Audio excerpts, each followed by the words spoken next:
And let's talk to Nina, who's in Battersea in London. Hi, Nina. Oh, hi, Mike. I'm ringing about my daughter's experience in Tel Aviv. Yeah. Is she there at the moment? You know her because she was the whistleblower for the King's security course. Do you remember? Oh, yes. Yes, of course, yeah. Right, that's Anna Stanley. Okay. Right? So, so she says hello to you. Okay, well, say hello back, please. Okay. So basically the terrorist shooting was outside her home. Oh, my God. She had literally minutes before got in a taxi to go to an emergency dentist. Right. All her housemates were in the house. There were 2 terrorists. One was shot by security force, but the other one was at large for a considerable amount of time. Then the missile attack occurred, and the security forces continued to pursue and managed to kill the other terrorists while the missiles were raining down around them. Goodness me. Which is pretty incredible. That is. She then had to. She was stuck in the dentist while the missiles were coming down. Right. And then immediately afterwards, the buses started again. Right. That's normal life for you. It's amazing how quickly they recover, isn't it?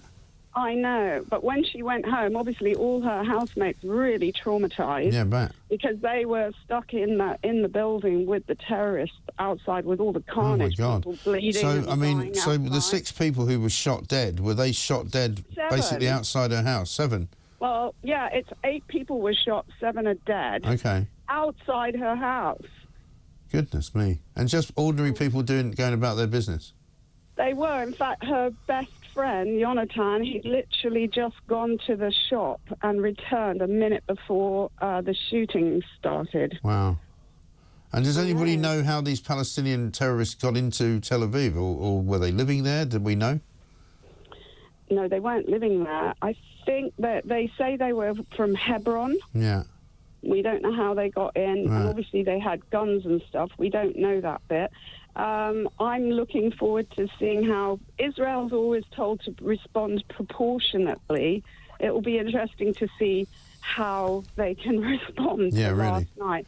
When you look at the map of all those missiles, there isn't, it was like an attempted, that's attempted genocide. Of course. That's crazy. I know. That is. I know. Yeah. No, listen, I find it really unbelievable how some, and I said it about Starmer this morning, the fact that he gets up last night and talks about how we stand full square behind Israel when his bloody foreign secretary is denying them the right to have arms to buy from this country. I find it astonishing. Absolutely, and always telling them to cease fire when in fact they never initiate it. No. I know. Absolutely ridiculous. Well, listen, Nina, thanks so much for calling, and God bless your daughter. Give her my love and tell her to, I don't know, how long is she going to stay there? Is she staying there for a while?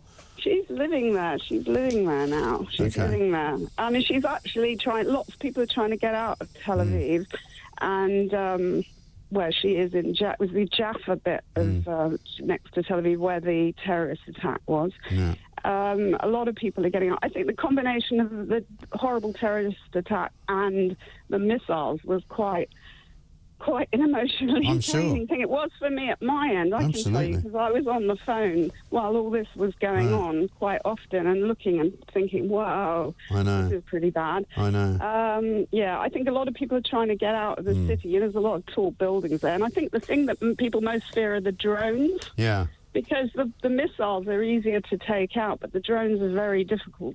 Yeah. Very difficult. You can do a lot of damage. And as everybody always says, some of them may get through, some you never know. You just don't know.